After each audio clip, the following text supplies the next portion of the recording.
नमस्कार मित्रों, स्वागत है आपका हमारे YouTube चैनल हरि ज्ञान ओखाराम में। मित्रों और भाइयों बहनों माताओं, अगर आप वीडियो पर नए हैं तो लाइक सब्सक्राइब जरूर कर लीजिएगा। तो आइए शुरू करते वीडियो। रामायण की ऐसे कई पात्र हैं जिनका श्री राम के जीवन में हम महत्व रहा है। इन्हीं में से एक थे राजा सुग्रीव। सनातन धर्म से संबंध रखने वाले लगभग सब लोग ही जानते हैं कि सुग्रीव को उसका राज्य वापस लाने के लिए श्री राम ने सुग्रीव के बड़े भाई बाली का वध किया था। पर क्या किसी को यह पता है कि सुग्रीव का जन्म कैसे हुआ था? अगर नहीं तो चलिए आज हम आपको बताते हैं। ऐसे कथा जिसके अनुसार सरोवर से निकली मोहनी के बालों से राजा बलि का जन्म हुआ था तथा गले से राजा सुग्रीव का। आइए जानते हैं यह पूरी कथा। पौराणिक कथाओं के अनुसार सुमेरु पर्वत पर ब्रह्मा जी का कोट था जो 100 योजन विस्तृत क्षेत्र में फैला हुआ था। एक बार की बात है, वहां तपस्या करते हुए अचानक से ब्रह्मा जी की आंख से आंसू की 2 बूंदें गिर गई तो ब्रह्मा जी ने उन्हें हाथ से पहुंच दिया।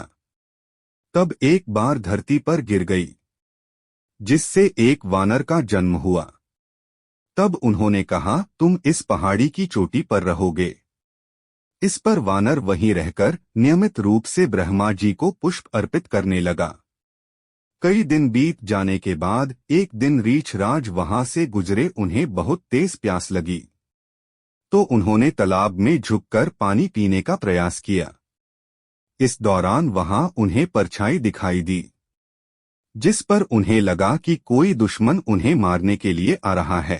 तो वह तालाब में कूद गए, परंतु जब तालाब से बाहर निकले तो वह एक सुंदर खूबसूरत युवती में बदल चुके थे। इसी दौरान इंद्र और सूर्यदेव वहां से गुजर रहे थे। जिनकी नजर इस सुंदर इतनी पर पड़ी तो वे दोनों मोहित हो गए। इस दौरान इंद्रदेव की मणि सुंदरी के पास जा गिरी जिससे एक वानर का जन्म हुआ।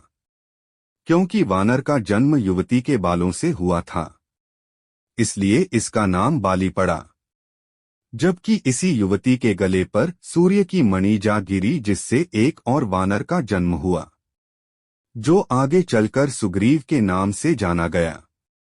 हालांकि यह दोनों एक जैसे ही दिखते थे।